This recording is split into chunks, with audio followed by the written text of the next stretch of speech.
দেশে আবিষ্কৃত বাংলা টেসলার দাপটে এখন অতিষ্ঠ ঢাকাবাসী। শহরের অলিগলি থেকে শুরু করে চাপিয়ে বেড়াচ্ছে মহাসড়কেও। ট্রাফিক আইন বা নিয়ম কানুন কিছুই মানছে না, পাল্লা দিয়ে চলছে বাস ট্রাকের সঙ্গে, এমনকি কোথাও কোথাও ফ্লাইওভারেও উঠে পড়ছে। এসব টেসলার বেপরোয়া চলাচলে অতিষ্ঠ এখন সাধারণ মানুষ। এরা যেন লাগাম ছাড়া মহিষের পাল, কখন কাকে গুঁতো দিচ্ছে তার ঠিক নেই। সুযোগ পেলেই ছুটি চলছে উল্টো পথে। ইউটার্ন বলে যে কিছু একটা আছে, এরা বোধহয় জানেই না।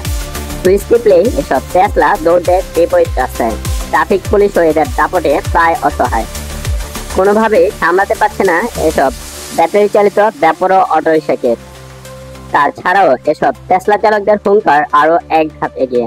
অন্যান্যদের মতো তারাও বাংলাদেশের নাগরিক, এমন যুক্তি দেখে তারা বলেন সব সড়কেই অটোরিকশা চলতে দিতে হবে।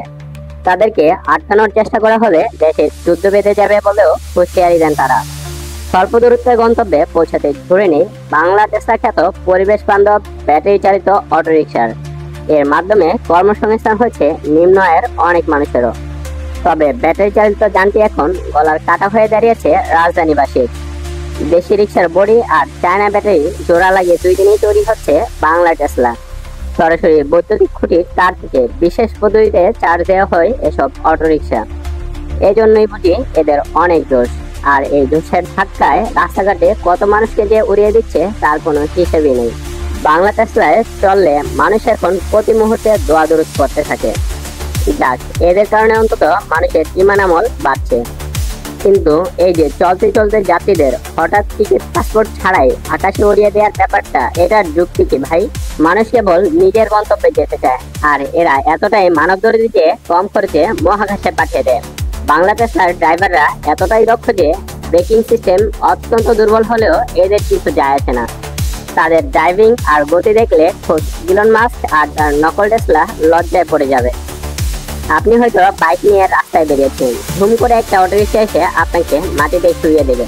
দাঁত মুখ শক্ত করে আপনি কিছু বলতে যাবেন, তখনই দেখবেন অটোরিকশা চালক করুণ একটা চেহারা নিয়ে এমন ভাবে মিনতি করবে যে আপনার নরম মোট গলে পানি হয়ে যাবে। কিন্তু আপনিও যদি ভুলবশত অটোরিকশাকে ধাক্কা দিয়ে বসেন, তাহলে আর আপনার রক্ষা নেই। তাদের দোষ হলে তারা আপনার হাতে পায়ে ধরবে, কিন্তু আপনার সামান্য দোষ হলেও তারা আপনার গায়ে হাত তুলতে দ্বিধা করবে না। সুযোগ হলে কবরেও পাঠিয়ে দিতে পারে। উল্টো পথে কেন চলেন? এসব প্রশ্নের উত্তরে এই টেসলা চালকদের সবার বক্তব্য একই ধরনের। চালকরা জানান, একটু রাস্তা উল্টো না গেলে অনেক রাস্তা ঘুরে আসতে হয়, এতে অনেক সময় লেগে যায়, তাই সামান্য রাস্তা উল্টো পথে যান তারা। এদের কাছে উল্টো পথ চলাই যেন নিয়ম।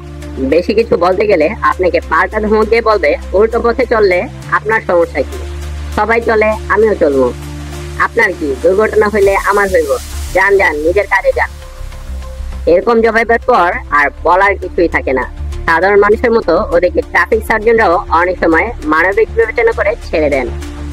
একদিকে বেপরোয়া চলাফেরা আর অন্যদিকে সচেতনতার অভাব দিন দিন বিরক্তির সীমা ছাড়িয়ে যাচ্ছে বলেও অভিযোগ সাধারণ যাত্রীদের। এছাড়াও সামান্য বিষয়ে অনেক সময় যাত্রী বা ট্রাফিক পুলিশের সাথে তর্কে জড়াতেও দেখা গেছে এই টেসলার চালকদের। তাই নীতিমালা করে এই যান দ্রুত নিয়ন্ত্রণে আনার তাগিদ জানিয়েছেন নগরবাসী।